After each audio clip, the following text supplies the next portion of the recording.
Hello, कैसे हो आप सब लोग। तो आज का जो अपना ये न्यू वीडियो है, ये पूरा ESIC के जो बाद में CBT होगा, कंप्यूटर बेस्ड टेस्ट UDC के अंदर, तो उसके ऊपर पूरा बेस्ड है। ठीक है कि क्या क्या आएगा उसके अंदर, आपको कैसा दिया जाएगा। तो प्रॉपर ऐसा एक पेपर दिया जाएगा आपको 6 पेजेस का। तो मैं थोड़ा पेपर को आपको रिव्यू करवा देता हूँ ताकि आप इंटरेस्टेड हो जाओगे वीडियो देखने के लिए एकदम अच्छे से, क्योंकि आपको पूरी अच्छे से इन्फॉर्मेशन मिलेगी फिर। ठीक है, तो ये पूरा वीडियो है। ठीक है, इसके अंदर मैंने सारा कुछ जो भी उसके अंदर पेपर के अंदर क्वेश्चन वगैरह आते हैं, कैसे PPT बनानी है, सारा कुछ डिटेल में दे रखा है। तो आप वीडियो को एंड तक देखना, आपको पता लग जाएगा। ठीक है, तो मैं जल्दी जल्दी बताने वाला हूँ, ऐसा नहीं है कि यहाँ से इतना वीडियो बढ़ाना है, वो कुछ नहीं करने वाला। जो काम की चीज़ है उसी पे ही बात करेंगे अपन। ठीक है, तो इसके अंदर देखो, टेस्ट के अंदर आपको सीधा सीधा क्वालिफाई नेचर है। तो क्वालिफाई नेचर तो ऐसे तो है नहीं कि सीधा आप गए, आप बैठे और आपको क्वालिफाई कर दिया। आपको कुछ ना लिखना पड़ेगा, कुछ करना पड़ेगा। ठीक है, तभी जाके होगा। अब इसके अंदर 3 चीज़ें आएंगी, देखो MS वर्ड। ठीक है, MS वर्ड, एक तो MS वर्ड के ऊपर आएगा। दूसरी चीज़ आएगी PPT बनानी है, तो PPT किस में होती है, पावर पॉइंट में होती है। ठीक है, थर्ड इसमें एक्सेल होगा, जिसके अंदर अपन को एक टेबल बनानी होगी और उसका कोई इन्होंने ऑप्शन वगैरह दिए होंगे, सॉल्यूशन करना होगा, तो वो सारा कुछ है। ठीक है, तो इसके अंदर भी ये लिखा हुआ है कि MS वर्ड, MS एक्सेल और MS पावर पॉइंट, इन तीनों के ऊपर वर्क करना है। ठीक है, पूरा ये इतना बता रखा है। अब अपन बात करते हैं इसके अंदर जो काम की चीज़ें हैं, मैं उसी पे ही करता हूँ फोकस, और बाकी मैं सारा थोड़ा साइड से कर दूंगा। ठीक है, अब देखो इसके अंदर क्या है, candidate should mention their name and roll number on the top right side. तो ये आपको याद रखना है, आप लिख लेना कहीं पे जब भी आप प्रैक्टिस करो तो आपको ये क्या करना, नेम एंड रोल नंबर लिखना top right side of each of the page. ठीक है, of their individual files to MS PowerPoint by inserting text box.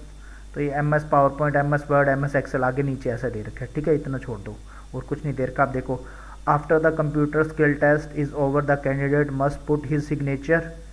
ठीक है, and write his name is on handwriting at the end of the type matter each page type by him. ठीक है, ये आपको यहाँ तक समझ में आ गया होगा जो जो बोला है।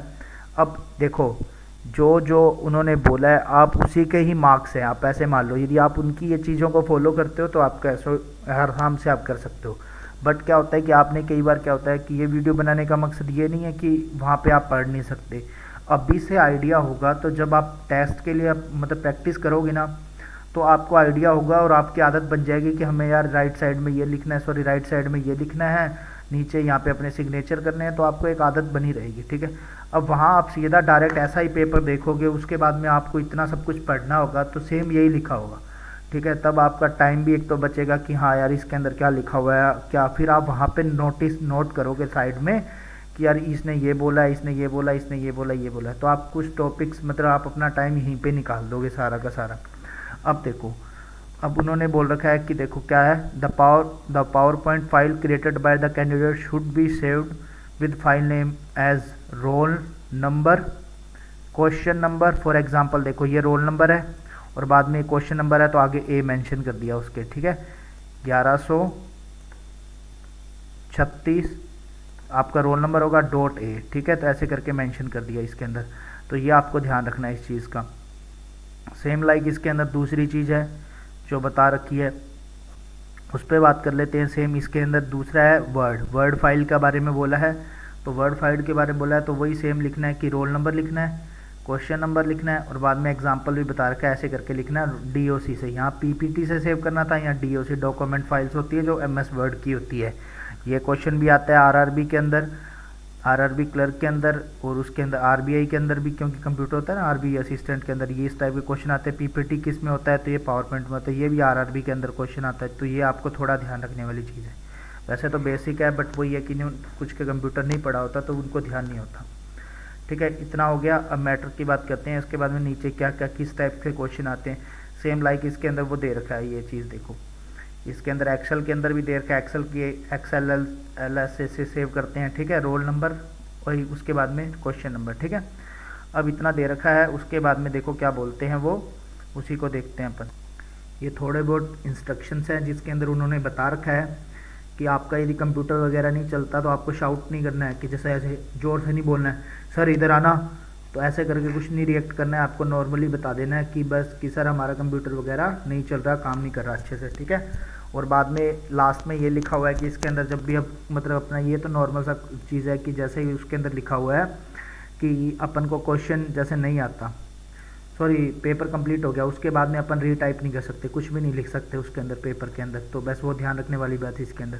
ठीक है, अब अपन मेन चीज़ आते हैं वो क्वेश्चन पे आते हैं कि क्वेश्चन किस टाइप के आते हैं और आपको करना क्या होता है उसके अंदर। ठीक है, आपको आइडिया हो जाएगा तो आप घर से प्रैक्टिस करके जाओगे तो आपको इसका बहुत बड़ा फ़ायदा होगा, क्योंकि वहाँ जाते ही आपको ऐसे दिमाग नहीं लगाना पड़ेगा फिर। ठीक है, ये अपने पास में MS एक्सेल की शीट दे रखी है। ठीक है, उसके अंदर क्या होगा, अब देखो इन्होंने हर चीज़ को दे रखा है कि आपको किस शीट का यूज़ करना है। देखो centre alignment, bold, grid line, ठीक है, outside border and perform the calculation using formula MS Excel sheet. ठीक है, और इसके अंदर एक चीज़ और दे रखी है, वो है ये वाली यूज़ करने के लिए बरी वाला। ठीक है, मतलब फ़ॉन्ट टाइप के अंदर फ़ॉन्ट साइज़ है 12 पॉइंट।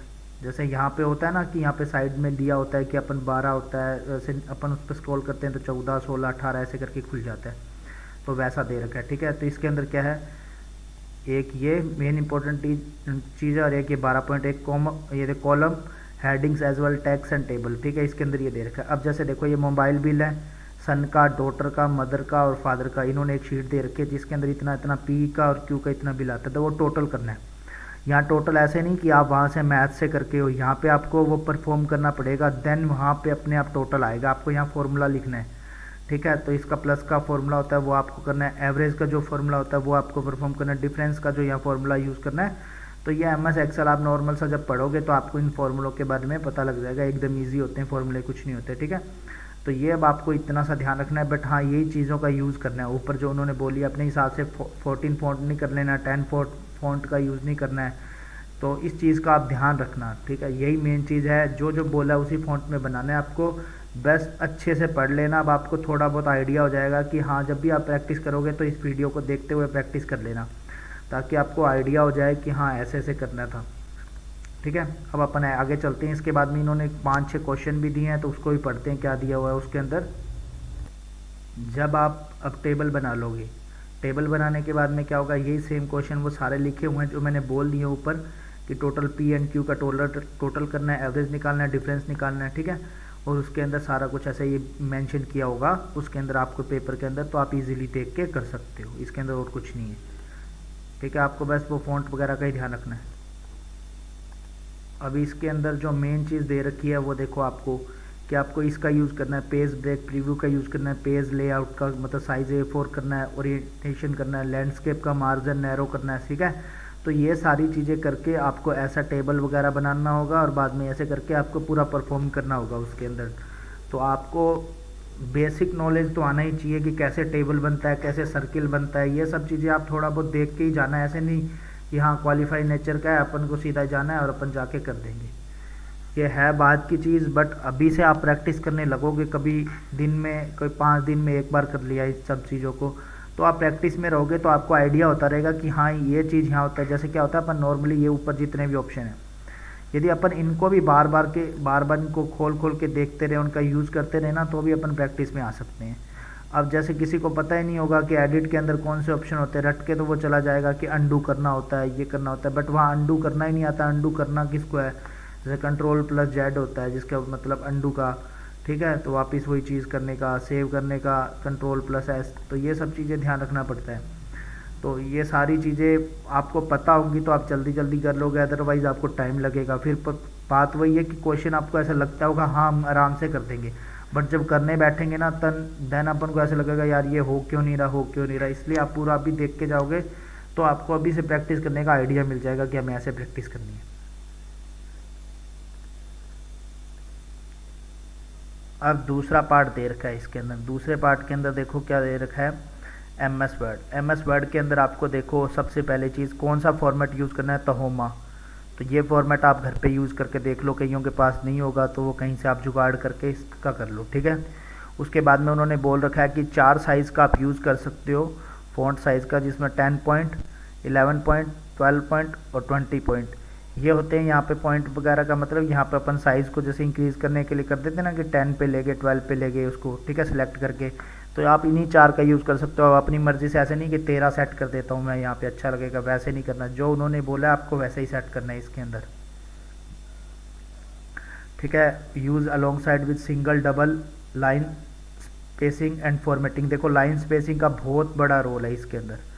तो आप इस चीज़ को आप सीख के ही जाना, क्योंकि वहाँ पे 0.5 मार्जिन दिया होता है, ऐसे 1.25x दिया होता है, तो ऐसे करके 0.25 दिया होता है। तो ये सारे मार्जिन वगैरह आप फिक्स करके देख लेना किसको कैसे यूज़ करते हैं, ठीक है।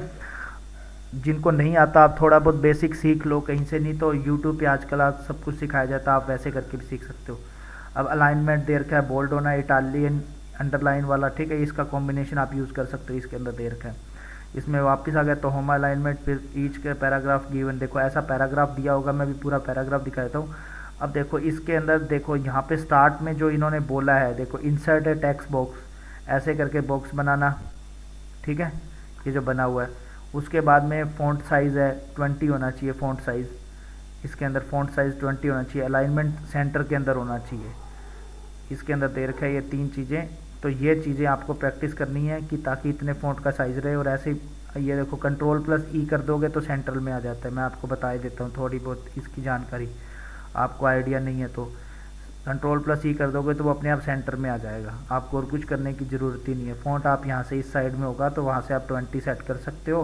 बॉक्स बनाने के लिए यहाँ पे ऐसा कुछ दिया होगा तो आप अलाइनमेंट वहाँ क्लिक करोगे तो देन यहाँ पे स्क्रॉल कर दोगे तो ऐसे करके बॉक्स बन जाएगा, ठीक है।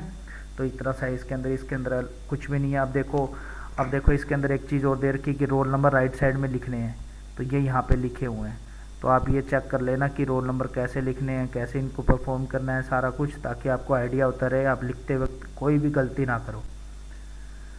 अब अपन आगे देखते हैं आगे क्या है इसके अंदर। देखो अब इस साइड में क्या है, फ़ॉन्ट साइज़ दे रखा है यहाँ पे इसके अंदर वापिस से। तो ये देखो यहाँ पे अब ये वाला पैराग्राफ लिखना है, तब उसके अंदर पूरा दे रखा है कि फ़ॉन्ट साइज़ 12 होना चाहिए, सिंगल लाइन होना चाहिए, सिंगल लाइन स्पेसिंग होना चाहिए, अलाइनमेंट जस्टिफाई करके होना चाहिए, ठीक है। तो ये आपको थोड़ा सा अच्छे से ध्यान रखना है इस चीज़ का। सेम ऐसी थर्ड लाइन जो थर्ड पैराग्राफ लिखना है उसमें फ़ॉन्ट 10 होना चाहिए, सिंगल लाइन स्पेसिंग होना, अलाइनमेंट लेफ़्ट में होना चाहिए। तो ये सब सारी चीज़ें, लेफ़्ट अलाइनमेंट, राइट सारा कुछ आपको पता होना चाहिए, ठीक है। बेसिक नॉलेज आपको इसके बारे में आइडिया होना चाहिए। अब देखो नीचे इसके अंदर और क्या दे रखा है, अब ये लास्ट पैराग्राफ और दे रखा है जो 11 का फ़ॉन्ट का है, ठीक है।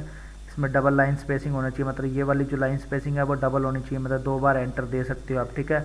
तो राइट साइड में अलाइनमेंट होना चाहिए, तो ये सब नॉर्मल सा है। इसमें भी ये देखो नीचे फ़ॉन्ट 12 होना, सिंगल लाइन स्पेसिंग, और नीचे और क्या दे रखा है वो देखते हैं अपन, सेंटर लाइन में दे रखा है, ठीक है। कंट्रोल+E दबा के आप सेंट्रल में कर सकते हो उसको ईजिली, आपको बस थोड़ा बहुत आइडिया होना चाहिए कि हाँ ये ऐसे होता है, ऐसे होता है। अब देखो अब इतना हो गया, अब आपको उसके बाद में लास्ट पीपीटी का आता है, वो बता देता हूँ, ठीक है। पीपीटी का अब इसके अंदर देखो ये पहले पूरा वो दे रखा है कि कैसे बनाना है। इसी के अंदर जैसे दूसरा क्वेश्चन दे रखा है, ठीक है, उसके अंदर आपको वरदाना टाइप का यूज़ करना है, फ़ॉन्ट टाइप का यूज़ करना है, ठीक है। उसके अंदर 20 पॉइंट्स मतलब वो 50 पॉइंट्स ये साइज़ है, वो उनका टेबल बनाने के लिए आपको यूज़ करना है। अंडरलाइन वगैरह सारा कुछ कर सकते हो। देखो इंसर्ट फूटर के अंदर आपको क्या सेट करना है, कंप्यूटर स्किल टेस्ट, ठीक है, इस चीज़ का आपको ध्यान रखना है। और बाद में स्लाइड नंबर भी लिखना है कि 1 नंबर है, 2 नंबर है, 3 नंबर है। ये सब छोटी छोटी चीज़ें हैं, बट वो यही चीज़ें देखेंगी कि आपने कितनी चीज़ों का यूज़ किया, अपनी तरफ से बना के मत छोड़ देना। अब अपन लास्ट देखते हैं MS पावर पॉइंट, ठीक है, वही रह गया अपना लास्ट। तो इसको यहाँ से हटा देते हैं, ये ऐसा बनेगा लास्ट में, इंडियन टेनिस प्लेयर बना के कंप्यूटर स्किल टेस्ट यहाँ पे नीचे दे रखा है। ये देखो इन्होंने बीच में लिखा है फुटर के अंदर, तो ये सब चीज़ें आपको ध्यान रखनी है, छोटी छोटी चीज़ें हैं। अब देखो लास्ट अपन आते हैं MS पावर पॉइंट पे। अब पावर पॉइंट के अंदर भी आपको सारा कुछ जैसा वगैरह ये सब दे रखा है, आप पढ़ लेना, ठीक है। पावर पॉइंट प्रेजेंटेशन बनानी है, स्लाइड के अंदर आपको ये देखो ये चीज़ों का यूज़ करना है, तहोमा यूज़ करना है फिर से, ठीक है, फिर से तहोमा यूज़ करना है। उसके बाद में 50 पॉइंट दे रखा है साइज़ और 32 दे रखा है, ठीक है। और बाद में वो नीचे वाले में इंसर्ट करना है फुटर में कंप्यूटर स्किल टेस्ट, और सारा नॉर्मल जैसे अपन परफॉर्म करते हैं वैसा परफॉर्म करना है इसके अंदर। अब जैसे देखो ऐसे नॉर्मल उन्होंने बता दिया कैसे स्लाइड बनानी है, आपको स्लाइड पीपीटी रन करवा के दिखानी है, हाउ कुछ भी लिख देना। देखो सबसे पहले चीज़ है यहाँ पे राइट साइड पे आपको रोल नंबर है और क्वेश्चन नंबर, ये चीज़ आपको लिखना है, फिर अपन अपने तरीके से बना देना। नीचे कंप्यूटर स्किल टेस्ट करोगे। अब F5 का यूज़ होता है जब रन करवाते हैं, तो इस चीज़ का आप ध्यान रखना, F5 से रन हो जाती है तो वहाँ पे आप बट जैसे वो बोले नीचे से रन करवाना है, तो नीचे का मतलब वहाँ पे कॉर्नर में लिखा होता है, मतलब ऑप्शन होता है उसका रन करवाने का, तो आप वहाँ से इजीली रन करवा सकते हो। नहीं तो फिर वहाँ पे यहाँ पे देखो, यहाँ पे इंसर्ट वगैरह स्लाइड शो ऐसे करके नाम लिखे होते हैं स्लाइड शो, तो उन पे आप क्लिक करोगे तो देन वहाँ पे ऑप्शन आ जाएंगे नीचे, वहाँ से भी आप रन करवा सकते हो। तो आपको इतना बेसिक नॉलेज होना चाहिए, कहीं ऐसा ना हो कि सिर्फ आप पेपर पास करने के चक्कर में लगे रहो, देन बाद में आप ये सब चीज़ें सीखने के लिए आपको क्या पता टाइम ही ना मिले, तो फिर बाद में वहाँ पे बहुत अफसोस होता है जब इतना पेपर अपन पास कर लेते हैं और लास्ट में अपन क्वालिफाई नहीं कर पाते हैं। वो हमेशा 1.5 गुना लेते हैं, उसके बाद भी आप सोचो कि फेल तो करना ही होता है, मतलब 0.5 वाला जो परसेंटेज होता है वो फेल करना होता है, तो वो उनमें किसी को भी फेल कर सकते हैं। तो ये सारी चीज़ें आप ध्यान रखना, ठीक है। और ESIC के बारे में जितने भी वीडियो या किसी को कुछ देखना है तो उसका मैं आपको बता देता हूँ, प्लेलिस्ट में चले जाना, ठीक है। कुछ नहीं करना, ESIC लिखा हुआ अपने पेज में, उसके अंदर आपका कोई भी डाउट नहीं रहेगा, आपको कहीं नहीं जाना। 4 से 5 वीडियो है, छोटी छोटी वीडियो है, ऐसा नहीं है कि 50-50 मिनट का वीडियो बना रखा है, कुछ ऐसा कुछ नहीं, छोटी छोटी वीडियो है। उसके अंदर आपके सारे डाउट क्लियर हो जाएंगे। यदि आपका फिर भी कोई डाउट रहता है तो आप कमेंट कर देना, मैं आपका कमेंट का रिप्लाई कर दूंगा। बाकियों में नहीं होता ना, जैसे कुछ रिप्लाई नहीं करते, किसी का क्वेश्चन रह जाता, तो मैं सारे कमेंट का रिप्लाई मैं पहले से करता हूँ और आगे भी करता रहूँगा। और अभी भी यदि आपका कोई कमेंट में आपको कोई दिक्कत आए, ठीक है, और यदि आपको कुछ और दिक्कत आती है पूछना है, तो आप टेलीग्राम का लिंक भी दे रखा है डिस्क्रिप्शन में, तो आप वो भी ज्वाइन कर सकते हो और वहाँ पे भी आप अपना डाउट पूछ सकते हो, ठीक है। तो यहीं पे अपन वीडियो करते हैं समाप्त।